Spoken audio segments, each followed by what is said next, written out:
हागे अध्याय 2 नए भवन की भव्यता। फिर 7वें महीने के 21वें दिन को यहोवा का यह वचन हागे भविष्यवक्ता के पास पहुंचा। सालतिएल के पुत्र यहूदा के अधिपति जरुब्बाबेल और यहोशादा के पुत्र यहोशू महायाजक और सब बचे हुए लोगों से यह बात कहे, तुम में से कौन है जिसने इस भवन की पहली महिमा देखी है? अब तुम इसे कैसी दशा में देखते हो? क्या यह सच नहीं कि यह तुम्हारी दृष्टि में उस पहले की अपेक्षा कुछ भी अच्छा नहीं है? तो भी अब यहोवा की यह वाणी है, हे जरुब्बाबेल हियाबांद और हे योसोदायक के पुत्र यहोशू महायाजक हियाबांद, और यहोवा की यह वाणी है कि हे देश के सब लोगों हिया बांध कर काम करो, क्योंकि मैं तुम्हारे संग हूँ। सेनाओं के यहोवा की यही वाणी है, तुम्हारे मिस्र से निकलने के समय जो वाचा मैंने तुमसे बांधी थी, उसी वाचा के अनुसार मेरा आत्मा तुम्हारे बीच में बना है। इसलिए तुम मत डरो, क्योंकि सेनाओं का यहोवा यूं कहता है, अब थोड़ी ही देर बाकी है कि मैं आकाश और पृथ्वी और समुद्र और मरुस्थल सबको कंपित करूँगा। मैं सारी जातियों को कपाऊँगा और सारी जातियों की मनभावनी वस्तुएं आएंगी, और मैं इस भवन को अपनी महिमा के तेज से भर दूंगा। सेनाओं के यहोवा की यही वाणी है, चांदी तो मेरी है और सोना भी मेरा ही है। सेनाओं के यहोवा की यही वाणी है, इस भवन की पिछली महिमा इसकी पहली महिमा से बड़ी होगी। सेनाओं के यहोवा का यही वचन है, और इस स्थान में मैं शांति दूंगा। सेनाओं के यहोवा की यही वाणी है। भविष्यवक्ता का याजकों को सलाह करना। भविष्यवक्ता का याजकों से सलाह करना। दारा के दूसरे वर्ष के 9वें महीने के 24वें दिन को यहोवा का यह वचन हागे भविष्यवक्ता के पास पहुंचा।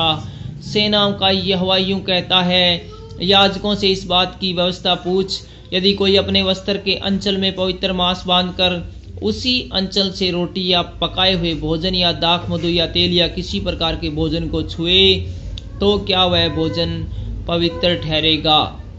याजकों ने उत्तर दिया, नहीं। फिर हागे ने पूछा, यदि कोई जन मनुष्य के शव के कारण अशुद्ध होकर ऐसी किसी वस्तु को छुए तो क्या वह अशुद्ध ठहरेगी? याजकों ने उत्तर दिया, हाँ, अशुद्ध ठहरेगी। फिर हागे ने कहा, यहोवा की यह वाणी है कि मेरी दृष्टि में यह प्रजा और यह जाति वैसी ही है, और इसके सब काम भी वैसे ही है। जो कुछ वे वहाँ चढ़ाते हैं वह भी अशुद्ध है। आशीष की प्रतिज्ञा।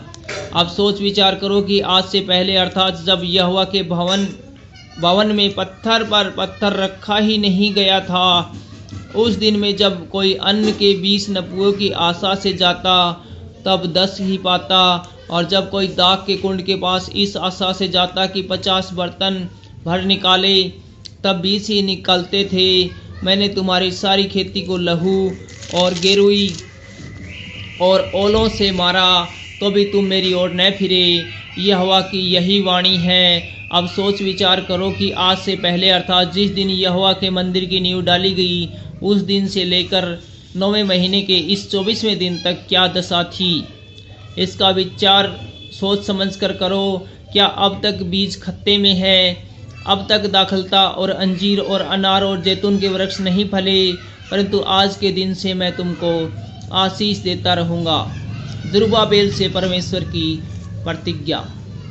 उसी महीने के 24वें दिन को दूसरी बार यहोवा का वचन हागे के पास पहुंचा।